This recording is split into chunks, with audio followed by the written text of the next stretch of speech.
John Adams to Abigail Adams, Philadelphia, Decker. 26, 1793. My dearest friend, I have enough to do to write apologies in answer to invitations to dinner and to tea parties, but I have long since taken the resolution that I will not again loose myself and all my time in a wild vagary of dissipation. As it is not in my power to live on equal terms with the families and personages who exhibit so much real hospitality in this city, I would not lay myself under obligations to them which I could not repay. But besides this, I have other motives. I have occasion for some time to write letters to my friends, and for more that I may read something and not be wholly ignorant of what is passing in the literary world.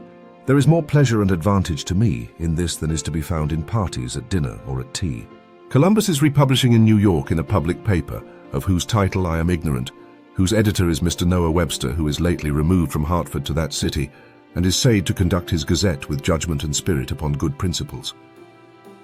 He has given a conspicuous place and a large, handsome type, as I am told, to the speculations of the Bostonian. Here they are unknown, except to 2 or 3. But I have heard they are to appear a printer, having heard Mr. Ames say they were a very complete thing, and that there was but one man in Boston that he knew of who could write them, your friend.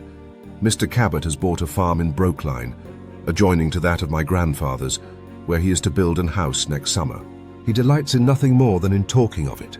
The searchers of secret motives in the heart have their conjectures that this country seat in the vicinity of Boston was purchased with the same views which some ascribe to Mr. Gerry in purchasing his palace at Cambridge, and to General Warren in his alighting on Milton Hill.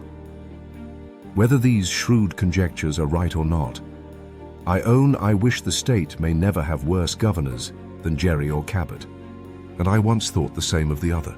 I'm told Mr. Jefferson is to resign tomorrow. I have so long been in an habit of thinking well of his abilities and general good dispositions that I cannot but feel some regret at this event. But his want of candor, his obstinate prejudices both of aversion and attachment, his real partiality in spite of all his pretensions, and his low notions about many things have so nearly reconciled me to it that I will not weep. Whether he will be chosen governor of Virginia, or whether he is to go to France in place of Mr. Morris, I know not. But this I know, that if he is neglected at Monticello, he will soon see a spectre like the disgraced statesman in Gil Blas, and not long afterwards will die. For instead of being the ardent pursuer of science that some think him, I know he is indolent, and his soul is poisoned with ambition. Perhaps the plan is to retire, till his reputation magnifies enough to force him into the chair in case. So be it, if it is thus ordained. I like the precedent very well, because I expect I shall have occasion to follow it. I have been 30 years planning and preparing an asylum for myself, and a most admirable one it is, for it is so entirely out of order that I might busy myself to the end of my life in making improvements, so that God willing I hope to conquer the foul fiend whenever I shall be obliged or inclined to retire. But of this prattle, entre nous, enough. Yours as ever,